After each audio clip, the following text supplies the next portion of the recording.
मैं अबरार और आज से मैं आप सभी को सोशल साइंस यानी सामाजिक विज्ञान पढ़ाऊँगा। और सामाजिक विज्ञान में हम शुरुआत करने जा रहे हैं जो हमारा पहला चैप्टर है ज्योग्राफी भूगोल का संसाधन एवं विकास। तो इसको स्टार्ट करने से पहले हमें 2-3 चीज़ों को समझना होगा, क्योंकि आप सभी अभी 9th क्वालिफाई करके आए हैं, 9th पास करके 10th में आए हैं, ठीक है। तो ये 10th अब बोर्ड्स हो चुका है और आप सभी के सामने चैलेंजेस बहुत ज़्यादा है, क्योंकि अब आप सभी से पूछे जाएंगे कि बताओ बेटे कितने परसेंटेज बने। तो ये जो इसीलिए जो 10th है ये आप सभी को अच्छे से पढ़ना है और अच्छे से समझना है, एक एक बारीकियों को समझना है। जैसे कि हम स्टार्ट कर रहे हैं ज्योग्राफी या भूगोल से, तो भूगोल को पढ़ने से पहले हमें देखना होगा कि हमने जो 9वीं क्लास में भूगोल पढ़ा है और ये जो 10वीं क्लास का भूगोल है इसमें क्या मुख्य तरह के अलग अलग विशेषताएं हैं या क्या अलग है दोनों में। तो हमने 9th में क्या देखा, जो हमारा पहला चैप्टर था भारत, वो हमें रूबरू कराता है कि आखिर हमारा भारत क्या है, हमारा देश कैसा है, उसकी स्थलाकृति क्या है, किस हिसाब की बनावट है। दूसरा हमने देखा कि भारत की फिजियोग्राफिक डिविजन्स, उसमें हमने देखा कि जो हमारी भारत है उसको किस भागों में बांटा गया है, हमारे हिमालयन माउंटेन्स क्या है, हमारे लिए ये जो हमारा कोस्टल एरियाज क्या है, हमारा जो ये आइलैंड्स है वो क्या है। तीसरे में हमने देखा कि भारत में जल संसाधन, कि हमारे देश में किस हिसाब से जल संसाधन है। हमने गंगा नदी के बारे में पढ़ा, हमने ब्रह्मपुत्र नदी के बारे में पढ़ा, इंडस पढ़ा, हमने घाघरा पढ़ा, हमने ब्रह्मपुत्रा देखा, हमने साउथ इंडिया में गोदावरी देखा, नर्मदा देखा, कावेरी देखा, कृष्णा देखा, ठीक है। फिर चौथे चैप्टर में हमने देखा कि जो हमारा भारत का मानसून है, हमारा जो सिस्टम है, सीजन है, वो कैसा है। तो हमने देखा मानसूनी सीजन कहा जाता है, क्यों कहा जाता है, हमने उसके बारे में पढ़ा। फिर 5वें चैप्टर में हमने जनसंख्या को देखा कि हमारे देश की जनसंख्या कितनी है, जनसंख्या के सामने क्या चुनौतियां हैं, क्या चुनौतियां नहीं है, जनसंख्या बढ़ रही है घट रही है। यानी अगर हम 9th और 10th को कंपेयर करें तो ये 10th की जो किताब है वो आपके लिए पहले के मुकाबले ईजी है, याद रखिएगा, ये पहले के मुकाबले ईजी है। क्यों? क्योंकि 9th क्लास में आप लोगों को बहुत ज़्यादा एक्स्ट्रा पढ़ना पड़ा था, है ना। 9th क्लास में आप लोगों को बहुत ज़्यादा एक्स्ट्रा पढ़ना पड़ा था और बहुत सारी चीज़ें देखनी पड़ी थी, बहुत सारे चीज़ों को याद करना पड़ा था। इसमें ऐसा नहीं है, ये किताब बहुत इजी बनाया गया है, ठीक है, ताकि बच्चे इसे इजीली अंडरस्टैंड कर सकें, इजीली समझ सकें और आसानी से समझ सकें, कोई दिक्कत। और इस कारण से जो हमारा पहला चैप्टर इन्होंने रखा है, पहला चैप्टर इन्होंने रखा है संसाधन। संसाधन के साथ उन्होंने जोड़ा है विकास को। देखिए संसाधन, दूसरा में है विकास, ठीक है। तो हम देखेंगे आखिर ये संसाधन क्या है और आखिर ये विकास क्या है ना। क्योंकि आप सभी ने देखा होगा कि हम हमेशा बात करते हैं कि हमारे पास इतना संसाधन है, सरकार कहती है कि हमारे पास इतना संसाधन है ना, कि हम कहीं भी बात करते हैं कहीं भी कि हमें सबसे पहले संसाधनों को अरेंज करना होगा।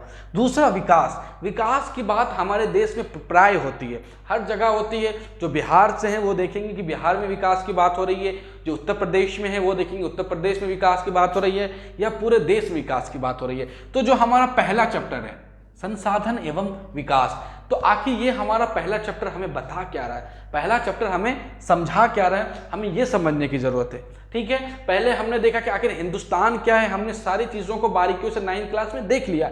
अब हम उसे थोड़ा सा अपग्रेड रूप में पढ़ रहे हैं, पर याद रखिएगा कि ये 9th के मुकाबले क्या है, ईजी है, सरल है और आप इसे आसानी से कर सकते हैं, ठीक है। तो अब हम चलते हैं कि हमारा पहला चैप्टर संसाधन की तरफ, कि आखिर ये संसाधन क्या है और हम इस संसाधन से क्या समझते हैं। देखिए संसाधन का प्राय मतलब होता है कि वो चीज जो हमारी आवश्यकताओं की पूर्ति करे, समझ में आ रहा है, वो वस्तु, वो चीज, वो जिसे भी आप जिस टर्म में लीजिए, वो वस्तु ही बेहतर है, वो वस्तु जो हमारी आवश्यकताओं को पूरा कर रही है, हम उसे क्या कह रहे हैं, संसाधन, है ना। वो वस्तु जो किसको पूरा कर रही है, हमारी आवश्यकताओं को, उसे हम क्या कहते हैं, संसाधन। अब पहले क्वेश्चन लिख लीजिए कि संसाधन क्या है, या संसाधन से आप क्या समझते हैं, या संसाधन से आपका क्या तात्पर्य। लिख लीजिए संसाधन क्या है, संसाधन क्या है, कि आखिर हम इस संसाधन से समझते क्या है। तो संसाधन का अर्थ होता है कि वो वस्तु जो हमारी आवश्यकताओं को पूरा करे, हम उसे क्या कहते हैं, संसाधन कहते हैं। इसे आप लिख लीजिए, वो वस्तु जो हमारी आवश्यकताओं को पूरा करे, आवश्यकताओं को पूरा करे, हम उसे क्या कहते हैं? संसाधन। लाइक हमें भूख लगी, हमने खाना खाया, तो खाना हमारा क्या था? संसाधन था। क्यों? क्योंकि उसने हमारा पेट को भरा। हमें प्यास लगी, हमने पानी पिया। क्यों पिया? क्योंकि हमें पानी की आपूर्ति की जरूरत थी, और जो पानी हमने पिया तो पानी हमारा क्या था? संसाधन था। हमें गर्मी लगी, हमने फैन चलाया, और फैन चलाते रूम क्या हुआ? ठंडा हो गया। यानी हमारा संसाधन क्या है? हमारा संसाधन क्या है? फैन है। यानी संसाधन क्या है? संसाधन का शाब्दिक अर्थ होता है कि वो वस्तु जो हमारी जरूरतों को पूरा करे, हमारी आवश्यकताओं को पूरा करे, हमारी आकांक्षाओं को पूरा करे, हम उसे क्या कहते हैं? हम उसे कहते हैं कि वो संसाधन कहलाती है। कोई दिक्कत? पर संसाधन के 3 महत्वपूर्ण बिंदु हैं, और हमें इन तीनों बिंदुओं को समझना बहुत गहराई से पड़ेगा। पहला, ये हमारे लिए तकनीकी रूप से या प्रौद्योगिकी रूप से उपलब्ध हो। प्रौद्योगिकी लिख लीजिए से, प्रौद्योगिकी अथवा तकनीकी रूप से उपलब्ध हो। दूसरा, ये हमारे लिए आर्थिक संभव हो, आर्थिक रूप से संभव हो।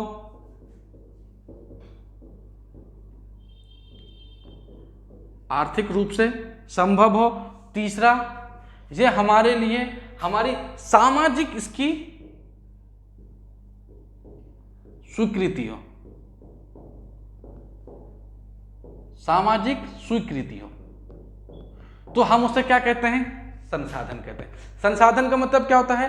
संसाधन का मतलब होता है कि वो वस्तु जो हमारी आवश्यकताओं को, हमारी आकांक्षाओं को, हमारी जरूरतों को पूरा करे, हम उसे क्या कहते हैं? संसाधन कहते हैं। और संसाधन के 3 महत्वपूर्ण बिंदु हैं। पहला, कि हमारे लिए प्रौद्योगिकी अथवा तकनीकी रूप से उपलब्ध हो। लाइक हमें गर्मी लगी, हमने फैन चलाया, फैन हमारा क्या था? उपलब्ध था, और इस कारण से उसने हमें ठंडी हवा क्या की? दी। इस कारण से हमारे लिए फैन क्या हो गया? हमारा पंखा क्या हो गया? संसाधन हो गया। दूसरा क्या देखा?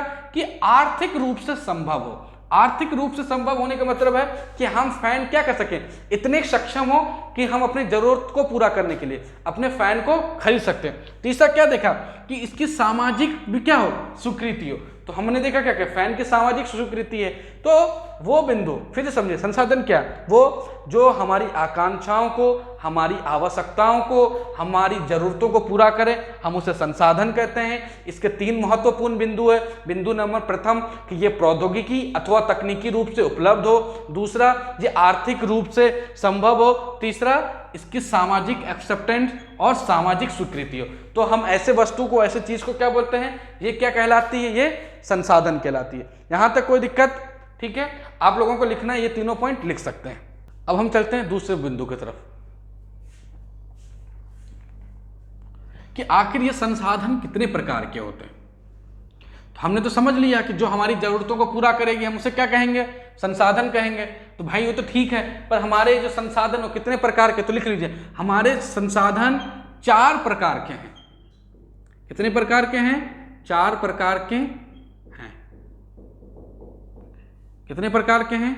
4 प्रकार के हैं। प्रकार नंबर 1, उत्पत्ति के आधार पर। किसके आधार पर? उत्पत्ति के आधार पर।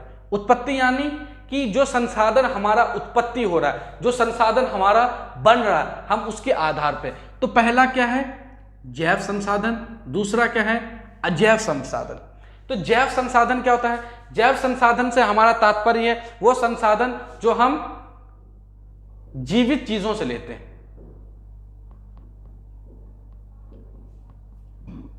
जो हम जीवित चीजों से लेते हैं।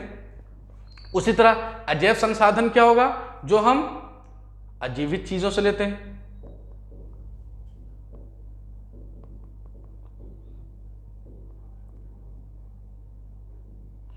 ठीक है, संसाधनों के प्रकार हमने क्या देखा? कि उत्पत्ति के आधार पर संसाधन कितने प्रकार के देखे? पहले देखा संसाधन क्या? संसाधन वो जो हमारी आवश्यकताओं, आकांक्षाओं, जरूरतों को पूरा करे, जो तकनीकी रूप से हमारे लिए संभव हो, आर्थिक रूप से संभव हो, और सामाजिक स्वीकृति हो, उसे संसाधन कहते हैं। कोई दिक्कत? फिर संसाधन कितने प्रकार के हैं? तो हमने क्या देखा? संसाधन मुख्यतः 4 प्रकार के हैं। और प्रकार नंबर 1 क्या है? उत्पत्ति के आधार पे। और उत्पत्ति के आधार पे पुनः संसाधन को 2 भागों में वर्गीकृत किया गया है। जो पहला वर्गीकरण है हमारा, वो क्या है? जैव संसाधन। जैव संसाधन वो संसाधन होता है जो हम जीवित चीजों से, जीवित प्राणियों से लेते हैं, ठीक है। और अजैव संसाधन वो संसाधन होता है जो हम अजीवित प्राणियों, अजीवित चीजों से लेते हैं। कोई दिक्कत? दूसरा चलते हैं हम समाप्यता के आधार पर। देखिए आप सभी को मालूम है समाप्त हो जाने का मतलब है खत्म हो जाना।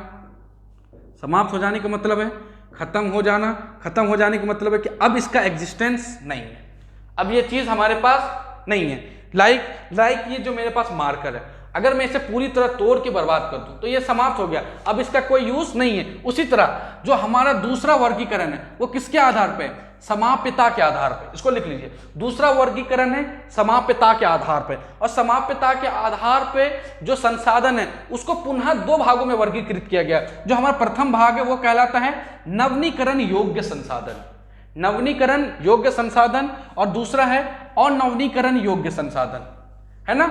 अगर आपको इसको और इजी में समझना है तो इसको, जिसे हम इंग्लिश में रिन्यूएबल कह देते हैं और हिंदी में नॉन रिन्यूएबल,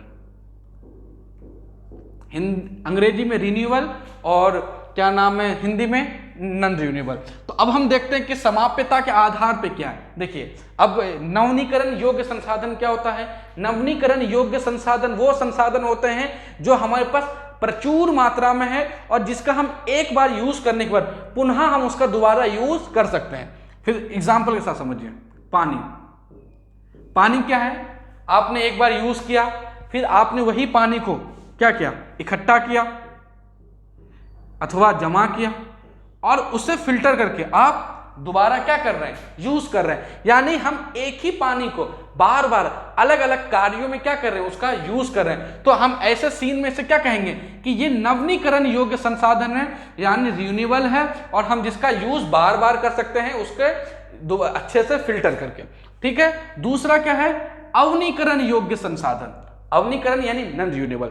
अवनीकरण योग्य संसाधन का अर्थ होता है, का मतलब होता है कि वो संसाधन जो हमारे पास सीमित मात्रा में, को ध्यान रखिएगा मैं इन दोनों को कैटेगराइज करता हूं, एक तरफ नवीनीकरण, दूसरी तरफ अवनवीनीकरण, ठीक है। शॉर्ट में लिखा देखिएगा। नवीनीकरण वो होता है जो हमारे पास प्रचुर मात्रा में है, अवनवीनीकरण वो है जो हमारे पास सीमित मात्रा में, ठीक है। नवीनीकरण वो है कि जिसका हम एक बार यूज करने के बाद पुनः यूज कर सकते हैं। अवनीकरण वो है जिसका हम एक बार यूज करने के बाद पुनः यूज नहीं कर सकते। ये हमेशा हमें मिलेंगी, ये एक समय आने के बाद समाप्त हो जाएंगे। समझ में आया? तो पहला हमने क्या देखा था कि पहला हमने देखा था उत्पत्ति के आधार पर कि जैव और अजैव, जिसमें क्या था कि एक जो जीवित प्राणियों से मिल रहा है और दूसरा अजीवित प्राणियों से। दूसरा क्या था? समाप्यता के आधार पर। तो इसमें पहला क्या है? नवीनीकरण, जो कि क्या है? प्रचुर मात्रा में है, हम पुनः इसका यूज कर सकते हैं और ये हमारे पास हमेशा उपलब्ध रहेंगे। दूसरा क्या है? अवनीकरण, जो हमारे पास सीमित मात्रा में है, जिसका हम पुनः यूज नहीं कर सकते और ये एक दिन समाप्त हो जाएगी। इसका आप एग्जाम्पल लिख सकते हैं, पानी, हवा, ये सब क्या है? प्रचुर मात्रा में है ना। उसके बाद सूर्य की किरण, यहां पे कोयला एक न एक दिन खत्म हो जाएगा, पेट्रोलियम,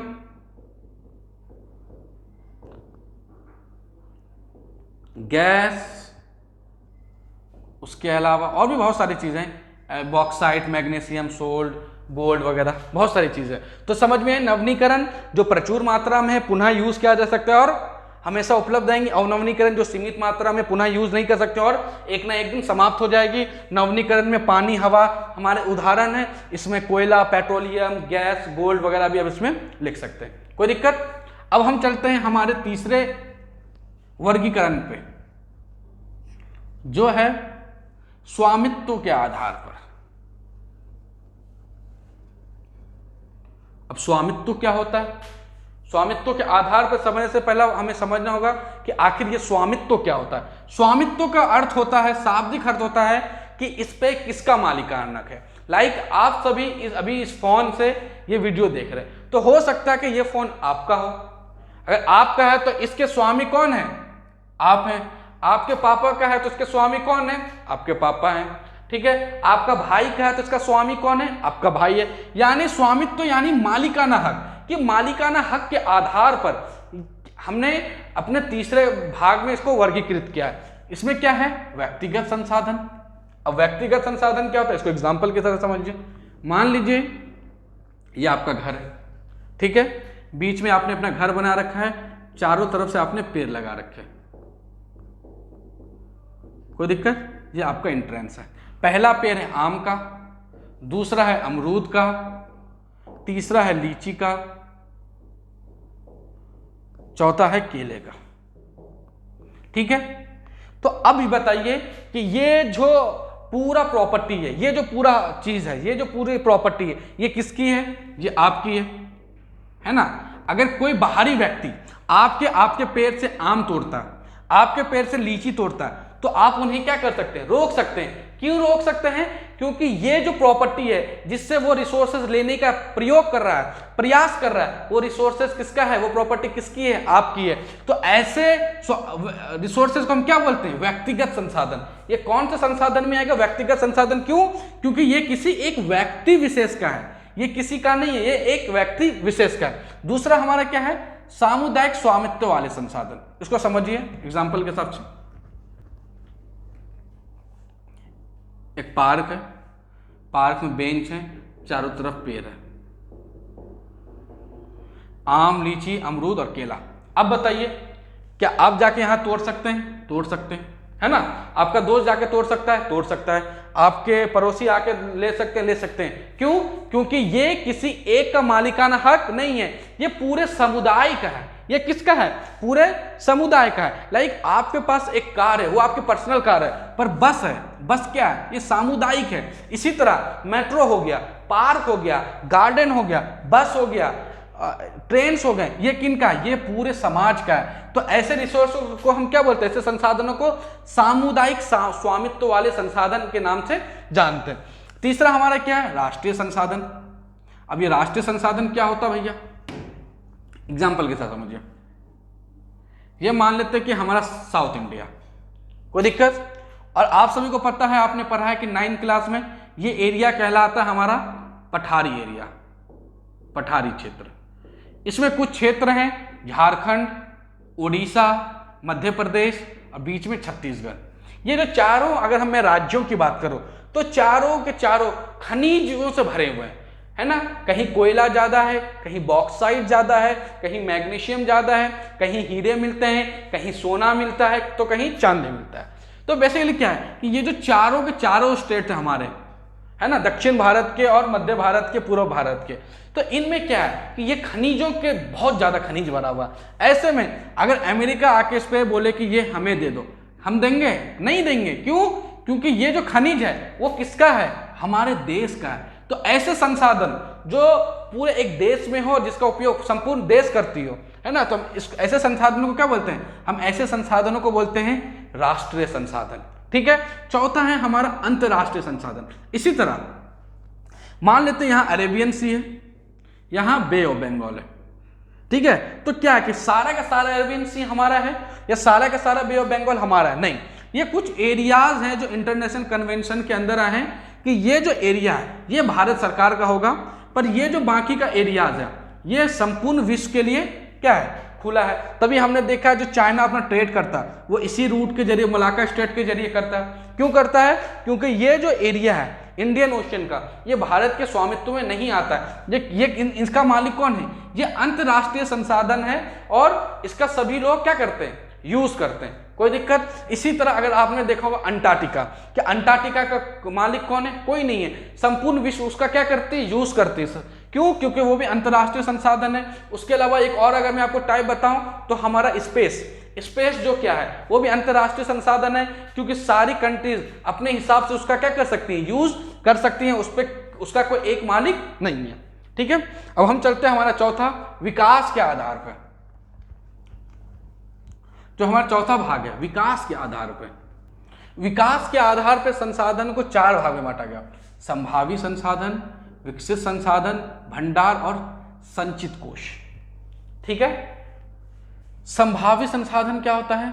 संभावी संसाधन का अर्थ होता है कि वो संसाधन जो हमारे पास क्या है, मिले हैं, अभी तक हमने उसका यूज नहीं किया है, पर हम आने वाले वर्षों में इसका क्या करेंगे, यूज करेंगे। लाइक जो हमारा थार डेजर्ट है, थार का मरु है, समझिए एग्जाम्पल के साथ, थार का मरु है, कोई दिक्कत? तो थार के मरु में अगर हम सोलर पावर प्लांट लगा दें, है ना, सौर ऊर्जा का यूज करें, तो ये ना सिर्फ राजस्थान बल्कि अपितु संपूर्ण भारत के जो इलेक्ट्रिक कंजम्पशन है, इलेक्ट्रिक यूज है, उसको क्या कर सकती है, फुलफिल कर सकती है, उनके जरूरतों को पूरा कर सकती है। तो ऐसे संसाधनों को हम क्या बोलते हैं, ये हमारे संभावी संसाधन है कि जिसका आने वाले वर्षों में हम अपने यूज के, अपने उपयोगिता के आधार पर इसका यूज करेंगे। दूसरा है विकसित संसाधन। अब ये विकसित संसाधन क्या होता है? ये विकसित संसाधन वो संसाधन होते हैं जो पहले से विकास हो चुके हैं और जिसका हम प्रचुर मात्रा में यूज या प्रयोग कर रहे हैं।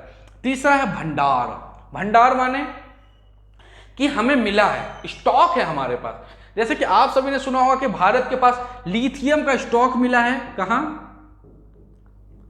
कहां मिला है? लिथियम का स्टॉक भारत सरकार बता रही कि हमें जम्मू कश्मीर में मिला, जम्मू एंड कश्मीर। ठीक है। तो ऐसे जो रिसोर्सेज होते हैं जो हमारे पास भंडार में है, अभी तक हमने यूज नहीं किया, तो हम उसको क्या बोलते हैं, भंडार। और चौथा है संचित कोष।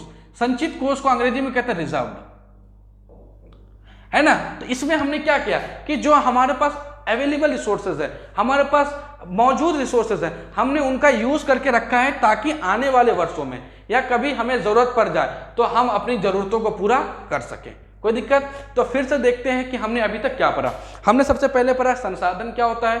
तो संसाधन का मतलब होता है, अर्थ होता है कि वो वस्तु जो हमारी आकांक्षाओं को, हमारी जरूरतों को पूरा करे, हम उसे क्या कहते हैं, संसाधन कहते हैं। यहां तक कोई दिक्कत? संसाधन के संसाधन होने के लिए 3 महत्वपूर्ण बिंदु हैं। बिंदु नंबर 1 कि ये आर्थिक रूप से हमारे लिए प्रबल हो, आर्थिक रूप से हम सक्षम हो, तकनीकी रूप से भी उपलब्ध हो, साथ साथ ही सामाजिक उसकी स्वीकृति भी हो। कोई दिक्कत?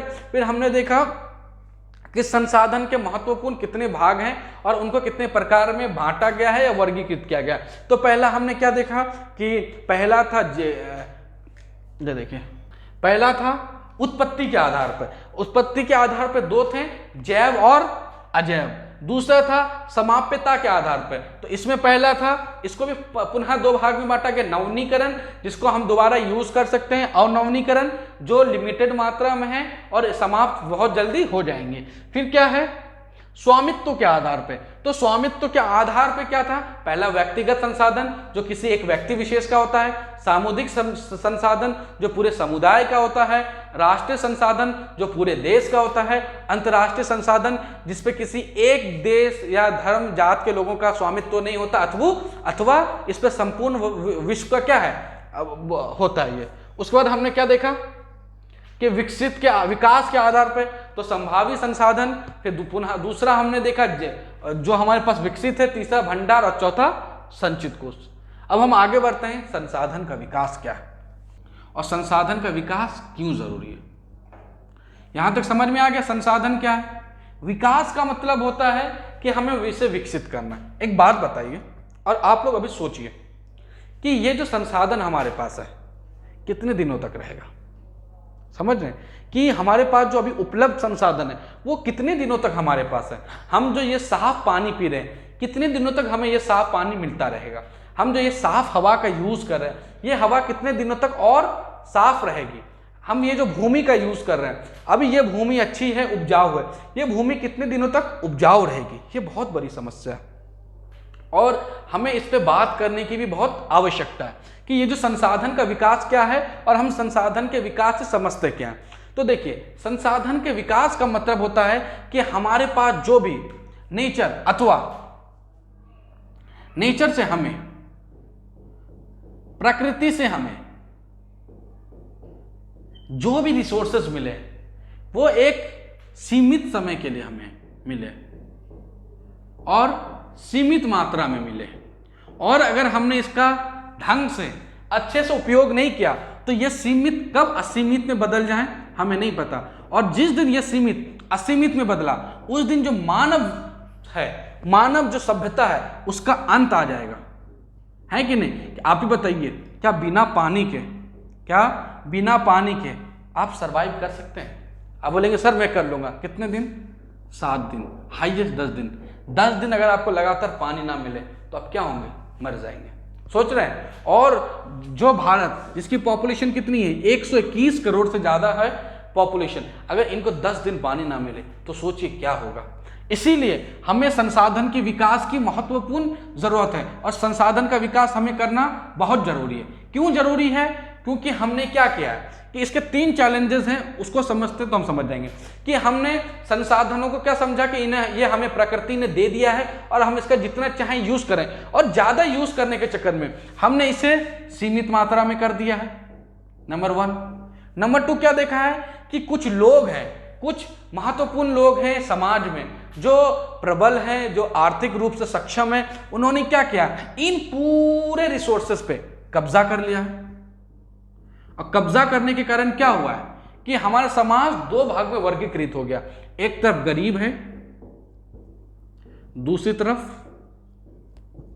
अमीर है। अमीर वो इंसान है, वो लोग हैं जिनके पास सारा संसाधन है, अथवा गरीब, परंतु गरीब वो हैं जिनके पास संसाधन नहीं है। तीसरा हमने क्या देखा कि हमने संसाधन का इतना उपयोग कर लिया है, हमने संसाधन का अपने लिमिट से ज्यादा इतना यूज कर लिया है कि अब ये हमारे लिए क्या हो चुका है, अब ये हमारे लिए पर्यावरण रूप से, पर्यावरण को हमारे क्या कर रहा है, खराब कर रहा है, पर्यावरण को खत्म कर रही है। कैसे खत्म कर रही है? आप सभी ने सुना होगा कि भूमंडलीय ताप बढ़ रहा है। भूमंडलीय ताप क्या हो रहा है? बढ़ता जा रहा है। ओजोन की जो परत है दिन ब दिन क्या होती जा रही है? सिकुड़ती जा रही है। पहला क्या देखा? ये भूमंडलीय ताप हमारा बढ़ रहा है। दूसरा क्या देखा कि जो ओजोन की परत है वो दिन ब दिन छोटी होती जा रही है। फिर हमने क्या देखा है कि जो हमारा जल है वो प्रदूषित होता जा रहा है कि नहीं जा रहा है? हमारी वायु प्रदूषित होती जा रही है, हमारी भूमि प्रदूषित होती जा रही है। तो इससे हमें क्या समझ में आ रहा है कि हमने अपने जो भी संसाधन थे उसका इस तरह यूज किया है कि वो अब क्या होती जा रही है, सीमित मात्रा में आ गई है, बड़े लोगों का कब्जा हो चुका है, पर्यावरण को खत्म कर रही है, भूमंडलीय ताप बढ़ा रही है, ओजोन परत को खत्म कर दिया, जल को प्रदूषित कर दिया, वायु को प्रदूषित कर दिया, भूमि को प्रदूषित कर दिया। ऐसे में अगर हमने अपने संसाधनों का विकास नहीं किया तो वो दिन करीब नहीं जब ये सब कुछ क्या होगा, अंत होगा। और अंत होते ही हमारी जो पूरी मानव सभ्यता है, हमारी जो पूरी मानव सभ्यता है वो पूरी तरह क्या हो जाएगी, समाप्त हो जाएगी।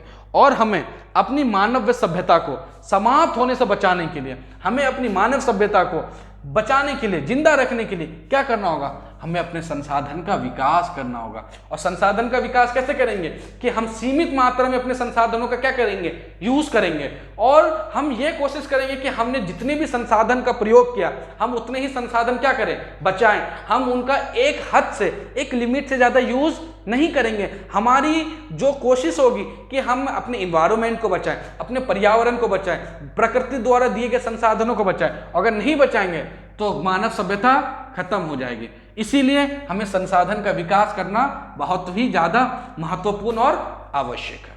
कोई दिक्कत? मुझे उम्मीद है कि आप सभी को यह पॉइंट भी समझ में आ गया होगा। अब हम आगे बढ़ते हैं। आगे बढ़ने से पहले एक बार हम कुछ बिंदुओं को देख लें कि जो बहुत आवश्यक है। बिंदु नंबर है क्या है? सतत पोषणीय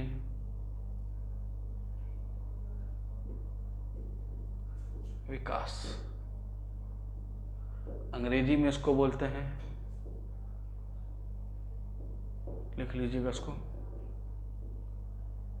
सस्टेनेबल डेवलपमेंट।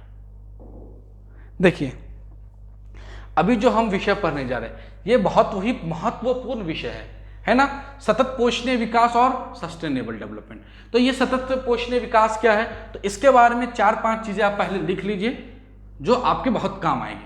पहला, इसे 1987 में ब्रूट लैंड कमीशन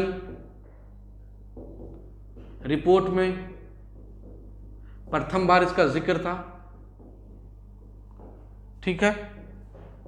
उसके बाद टोटल 17 सतत पोषणीय विकास के लक्ष्य हैं,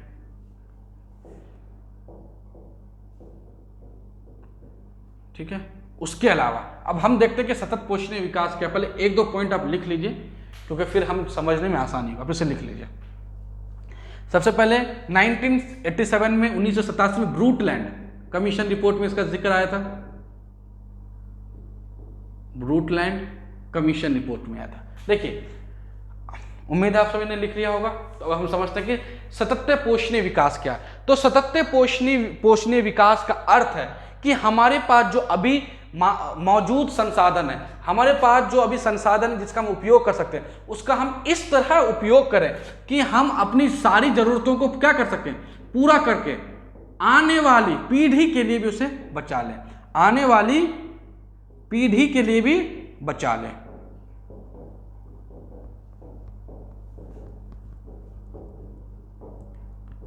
मैं फिर से बता रहा हूं, लिख लीजिए आप लोग। सतत पोषणीय विकास का अर्थ है कि हमारे पास जो भी उपलब्ध मात्रा में संसाधन है, मैं फिर से दोहरा रहा हूं, सतत पोषणीय विकास का अर्थ है कि हमारे पास जो भी मौजूद मात्रा में संसाधन है, हम उनका उपयोग इस प्रकार करें कि हम अपनी सारी आवश्यकताओं को पूरा करें। मैं फिर से दोहरा रहा हूं कि हम अपनी संसाधनों का उपयोग इस प्रकार करें कि हम अपनी सारी आवश्यकताओं को क्या करें, पूरा करें, अथवा हम अपनी आने वाली पीढ़ी के लिए भी क्या करें, उससे बचा लें। तो हम उसे क्या कहते हैं, सतत पोषणीय विकास। फिर समझिए, सतत पोषणीय विकास अथवा सस्टेनेबल डेवलपमेंट, ये 1987 में प्रथम ब्रूटलैंड कमीशन रिपोर्ट में इसका जिक्र आया था और इसमें 17 गोल्स रखे गए हैं, 17 विकास के इनके लक्ष्य हैं। इनका मुख्य पॉइंट क्या है, इनका मुख्य पॉइंट है कि अभी हमारे पास वर्तमान समय में जो भी संसाधन है, अभी हमारे पास वर्तमान समय में जो भी संसाधन है, हम उन संसाधनों का इस प्रकार यूज करें, इस प्रकार प्रयोग करें कि हम अपनी जरूरतों को भी पूरा करें, अथवा हम अपनी आने वाली जनरेशन के लिए भी उनको बचा लें। इसको क्या कहा गया है, सतत पोषणीय विकास। कोई दिक्कत यहां तक? मुझे उम्मीद है समझ आ गया होगा, ठीक है। अब हम आगे बढ़ते हैं। लिख लिया होगा आप लोगों ने एजेंडा 21। एजेंडा 21 से हमें पहले पढ़ना होगा पृथ्वी समिट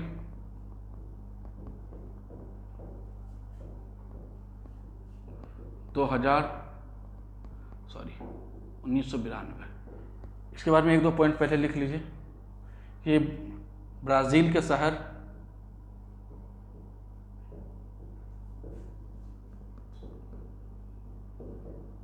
रियो दी जेनेरियो में आयोजित हुई थी। उसके बाद इसमें उस समय के 100 देशों ने भाग लिया था।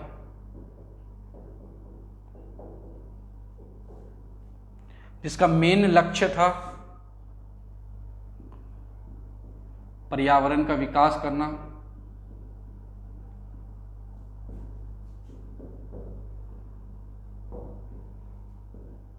इसका मेन लक्ष्य था पर्यावरण का विकास करना, ठीक है, तथा पर्यावरण संबंधी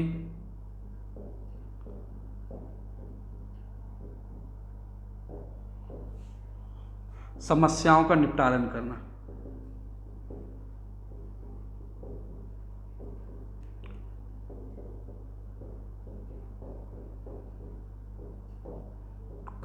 फिर समझिए, पृथ्वी समिट अथवा अर्थ समिट 1992। ये ब्राजील के शहर रियो दी जेनेरियो में आयोजित की गई थी। इसमें 100 देशों ने भाग लिया था, जिनका मुख्य लक्ष्य क्या था कि हमें अपने पर्यावरण का क्या करना है, विकास करना है, और हमारे पर्यावरण में हो रहे चेंजेस को, बदलावों को क्या करना है, दूर करना है, तथा पर्यावरण संबंधी जितनी भी समस्याएं हैं हमें सबको क्या करना है, निपटाना है। ठीक है, फिर समझिए पृथ्वी समिट अथवा अर्थ समिट 1992 में ब्राजील के शहर रियो दी जेनेरियो में आयोजित की गई थी। और इसमें उस समय के जो भी बड़े देश थे, तो 100 बड़े देशों ने भाग लिया था, जिनका मुख्य उद्देश्य था कि हमें अपने पर्यावरण को बचाना है, अपने पर्यावरण का विकास करना है। क्यों? कि भूमंडलीय ताप वृद्धि के कारण, पर्यावरण संबंधी समस्याओं के कारण, जल प्रदूषण के कारण, वायु प्रदूषण के कारण, भूमि प्रदूषण के कारण ये जो हमारा पर्यावरण है ये दिन ब दिन बर्बाद होता जा रहा है। और हमें इसके लिए अपने पर्यावरण को क्या करना है, बचाना है, विकास करना है, तथा पर्यावरण संबंधी जितनी समस्याएं हैं सबको निपटाना है। और इसी चीज के लिए 1992 में अर्थ समिट आयोजित की गई थी रियो शहर जेनेरियो की, ब्राजील के रियो दी जेनेरियो शहर में। कोई दिक्कत? यहीं पे एक नया कॉन्सेप्ट उभर के आया, एजेंडा 21। यानी हम उसका प्लान समझ सकते हैं कि ये जो एजेंडा 21 है, इसका जन्म या उत्पत्ति कहाँ होती है? ये पृथ्वी समिट 1992 में। मतलब इसको देख लीजिए, लिख लीजिए, फिर हम एजेंडा 21 पे चलते हैं। ठीक, आगे बढ़ते हैं। मिटा दो एजेंडा 21। अब हम देखते हैं कि आखिर ये एजेंडा 21 क्या है। तो हमने क्या देखा कि अर्थ समिट जो 1992 में आयोजित की गई थी ब्राजील के शहर रियो दी जेनेरियो में, जहां पर्यावरण संबंधी समस्याओं को उजागर किया गया था, एवं ये सभी देशों ने कहा था कि हम एक साथ मिलकर अपने पर्यावरण को बचाएंगे और अपने पर्यावरण को बचाने के लिए सभी प्रतिबद्ध थे। तो यहीं पे इनका एक प्लान निकला जिनका नाम था एजेंडा 21। एजेंडा 21 में क्या कहा गया कि हमारे सामने जो हमारे विश्व हैं, इनके सामने जो बड़ी समस्याएं लाइक गरीबी, लाइक पर्यावरण समस्याएं में आपने देखा भूमंडलीय ताप वृद्धि, उसके बाद दूसरा लिख सकते हैं आप ओजोन परत में क्षय होना, उसके बाद जल प्रदूषण, वायु प्रदूषण, उसके बाद भूमि प्रदूषण, अथवा इन तरह की जितनी भी समस्याएं हैं हमें उन्हें एक साथ मिलकर क्या करना है, खत्म करना है। और इसी को क्या कहा गया, एजेंडा 21। और साथ ही साथ उन्होंने ऐसा भी कहा कि हर कंट्री, विश्व के जितने देश हैं वो सभी अपने हिसाब से, अपने देश की चुनौतियों के हिसाब से, अपने देश की समस्याओं के हिसाब से, अपने देश में हो रहे दिक्कतों के हिसाब से अपना अपना एजेंडा 21 बनाएंगे। और अपने एजेंडा 21 साथ साथ जो रियो दी जेनेरियो के अर्थ समिट में जो क्या नाम है बात की गई, वहां पास किया गया एजेंडा 21, सब पे मिलके एक साथ काम करेंगे ताकि हम एक साथ मिलके अपने पर्यावरण को बचा सकें, ताकि हम एक साथ मिलकर अपने पर्यावरण को बचा सकें। कोई दिक्कत? तो एजेंडा 21 समझ में आया, सस्टेनेबल डेवलपमेंट। हम एक बार इसको फिर रिवाइज कर लेंगे। और एक हमने फिर देखा कि अर्थ समिट क्या था। अब हम चलते हैं नेक्स्ट टॉपिक, संसाधन नियोजन पे। आपने देखा था इससे पहले एक टॉपिक आया था, एक विषय आया था जिसमें था कि हमें संसाधनों का क्या करना है, विकास करना है। और हमें यहाँ संसाधनों को क्या करना है, नियोजन। नियोजन का मतलब होता है प्लानिंग। प्लानिंग क्यों जरूरत है?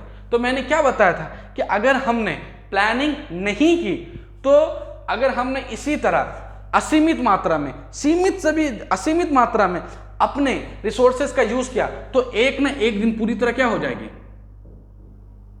खत्म हो जाएगी। एक ना एक दिन पूरी तरह क्या हो जाएगी, खत्म हो जाएगी। और इसी को बचाने के लिए जो हमें सबसे ज्यादा जरूरी है, तो हमें क्या करना है, अपने संसाधनों का नियोजन करना है। कैसे नियोजन करना, मैं आपको एग्जांपल से समझाता हूं।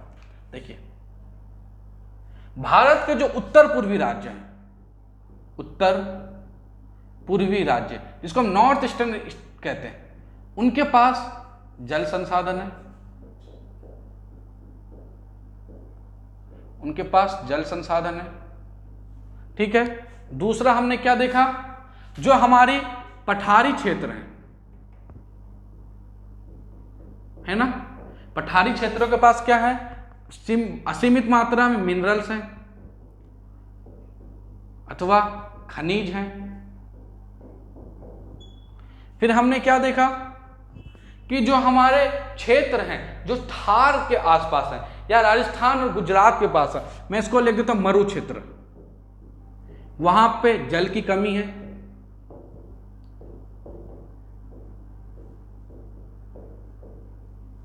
ठीक है, हमारे जो ये नॉर्दर्न प्लेन्स है ना, ये नॉर्दर्न प्लेन्स यानी उत्तरी मैदान है, यहां पे एग्रीकल्चर रिच है, यानी यहां पे उत्पादन क्षमता ज्यादा है।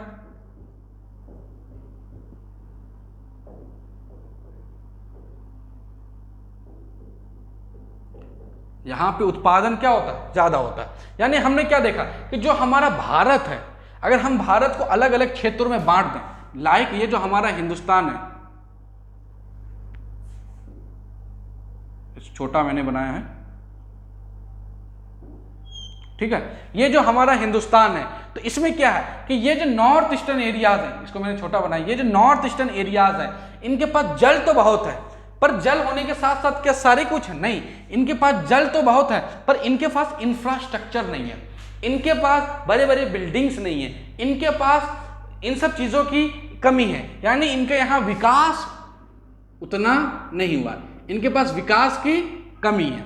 ठीक है, जो पठारी क्षेत्र है, यहाँ मिनरल्स तो काफी हैं, पर यहाँ जो खेती है, खेती यहाँ क्या होती है, कम होती है। और आपने देखा होगा कि पठारी क्षेत्र में जल भी एक समस्या है। लाइक दो राज्य हैं, मैं आपको बता रहा हूँ, कर्नाटका और तमिलनाडु, दोनों जो राज्य हैं वो जल, कावेरी जल के लिए हमेशा क्या करते रहते हैं, लड़ते रहते हैं कि आपने हमें कम पानी दिया, आपने हमें कम पानी दिया। यानी इनके पास मिनरल्स तो हैं पर इनके पास जल की समस्या है। मरु क्षेत्र में क्या है, जल की समस्या है कि नहीं, ठीक है, पर मिनरल्स भी पाए जाते हैं। उत्तरी मैदान में जल प्रचुर मात्रा में उत्पादन होता है पर इनके पास मिनरल्स की कमी है। यानी हम क्या देख रहे हैं कि हिंदुस्तान के जो अलग अलग पार्ट है, ये क्षेत्र जो हमारा, यहाँ जल की कमी है पर मिनरल्स बहुत ज्यादा है। कर्नाटका और तमिलनाडु लड़ते रहते हैं। ये जो हमारा थार का एरिया है, यहाँ पे जल की क्या है, कमी है, पर ये एरिया में जल हमारा प्रचुर मात्रा में, खेती यहाँ बहुत ज्यादा होती है। पर वहीं अगर हम लद्दाख की बात करें, ये जो हमारा लद्दाख है, तो लद्दाख के साथ समस्या क्या है कि यहाँ इंफ्रास्ट्रक्चर भी नहीं है और जल की भी कमी है। तो इससे एक चीज तो हमें समझ में आती है कि ये जो भारत है हमारा, ये जो हमारा हिंदुस्तान है, ये बहुत बड़ा है और हर एरिया में कुछ चीजें, कुछ संसाधन ज्यादा हैं और कुछ क्षेत्र में कुछ संसाधन हमारे क्या है, कम है। और ऐसे में सारे क्षेत्रों के सतत विकास के लिए, सारे क्षेत्रों के एक साथ विकास के लिए, संपूर्ण भारत के विकास के लिए यह सबसे महत्वपूर्ण है कि हमें क्या करना है, संसाधन नियोजन करना है, ताकि हम पूर्वी जो राज्य है जल संसाधन का यूज करके वहां विकास कर सके। पठारी क्षेत्र में हम खेती को किस तरह बढ़ाएं, यहाँ इनकी जल आपूर्ति को किस तरह पूरा करें, मरु के लोगों में हमें जल की आपूर्ति को पूरा करना है, उत्तरी मैदान में हमें जो समस्याएं उनको देखना है, समझ में आया, हमें लद्दाख की समस्याओं को देखना है। यानी पूरे संपूर्ण भारत में एक तरह से एक विकास के लिए जो सबसे हमें महत्वपूर्ण है वो क्या है, संसाधन नियोजन। अब मुझे उम्मीद है कि आप सभी को संसाधन नियोजन समझ में आ गया होगा। तो हम एक बार आज को रिवाइज कर लेते कि आज हमने क्या पढ़ा। तो सबसे पहले हमने पढ़ा कि संसाधन क्या है, और संसाधन में हमने क्या देखा कि वो वस्तु जो हमारी आवश्यकताओं को पूरा करती है, जो हमें आर्थिक रूप से सक्षम बनाती है, तकनीकी रूप से मौजूद हो, और साथ ही साथ आर्थिक रूप से कल्चरली, सोशली या सामाजिक रूप से हम उसे मान्यता प्राप्त देते हैं, वो हम उसे क्या कहते हैं, उसे हम संसाधन कहते हैं। इसे 4 भागों में बांटा गया है। पहला है, संसाधन को 4 भागों में वर्गीकृत किया गया है। वर्गीकरण नंबर 1 है, वर्गीकरण नंबर 1 देखिए, फिर से मैं दिखा देता हूँ। हमारा पहला क्या है, उत्पत्ति के आधार पे। उत्पत्ति के आधार पे 2 तरह के संसाधन है, जैव जो हमें जीवित प्राणी से मिलते हैं, अजैव जो हमें अजीवित प्राणी से मिलते हैं। दूसरा हमने क्या देखा, स्वामित्व के आधार पर कि नवनीकरण योग्य संसाधन और नवनीकरण योग्य संसाधन। नवनीकरण योग्य संसाधन वो संसाधन होते हैं जो हमारे पास प्रचुर मात्रा में कभी खत्म नहीं होंगे, और नवनीकरण जो सीमित मात्रा में बहुत जल्दी खत्म हो जाएंगे। स्वामित्व के आधार पर व्यक्तिगत संसाधन जो किसी एक व्यक्ति विशेष का होता है, सामुदायिक संसाधन जो पूरे समुदाय का होता है, राष्ट्रीय संसाधन जो राष्ट्र का होता है, अंतर्राष्ट्रीय संसाधन जो अंतर्राष्ट्र का होता है। उसके बाद विकास के आधार पर पहला था संभावी संसाधन, दूसरा विकसित, तीसरा भंडार, चौथा है हमारा संचित कोष। फिर हमने देखा कि हमें संसाधन का विकास क्यों जरूरी है, नहीं करेंगे तो हमारा ये विश्व जो है, हमारी जो ये मानव सभ्यता है, ये पूरी तरह क्या हो जाएगी, खत्म हो जाएगी। फिर हमने देखा सस्टेनेबल डेवलपमेंट अर्थात सतत पोषणीय विकास क्या है, सतत पोषणीय विकास का मतलब है कि हमारे पास जो भी संसाधन है हम उसका यूज करेंगे, उसका प्रयोग करेंगे, इस चीज को ध्यान में रखते हुए कि हम अपने आने वाली जनरेशन के लिए, पीढ़ी के लिए भी उसे बचाएं। फिर हमने देखा कि पृथ्वी समिट क्या है, तो ये 1992 में रियो दी जेनेरियो ब्राजील के शहर में आयोजित की गई थी, जिसका मुख्य उद्देश्य क्या था कि पर्यावरण का संरक्षण करना है। यही एक पॉइंट उठा एजेंडा 21। एजेंडा 21 का मुख्य पॉइंट क्या था, हर कंट्री, हर देश अपने हिसाब से अपना एजेंडा 21 बनाएंगे और हम पर्यावरण को विकसित करने के लिए हर कंट्री उसका प्रयोग करेंगे। फिर हमने देखा संसाधन नियोजन क्या है, तो संसाधन नियोजन का अर्थ होता है कि जो हमारे पास संसाधन है, किसी क्षेत्र में ज्यादा है, बहुतता में, किसी क्षेत्र में कम है, तो हम किस तरह अपने संसाधनों का नियोजन करेंगे कि हम जिस क्षेत्र में जिस संसाधन की कमी है हम उनकी आपूर्ति को पूरा करेंगे। तो आज हमने यहीं तक देखा है, कल हम यहाँ से आगे बढ़ेंगे और मैं चाहता हूँ कि कल आप आने से पहले एक बार पढ़ के आएँ, एक बार देख के आएँ, ताकि आपके जो भी डाउट्स हैं वो क्लियर हो जाएं और कल आने के बाद हम एक बार पुनः जो हमने पढ़ा है शुरुआती में उसको रिवाइज करेंगे, उसको देखेंगे, उसको समझेंगे, फिर पुनः हम आगे बढ़ेंगे। तो मैं चाहता हूँ कि कल आप सभी पढ़ के आएँ, जो दिक्कतें हैं आप देख के आएँ और जो भी टॉपिक मैंने लिखा है उसको अच्छे से पढ़ के आएँ। तो कल मिलते हैं फिर, धन्यवाद।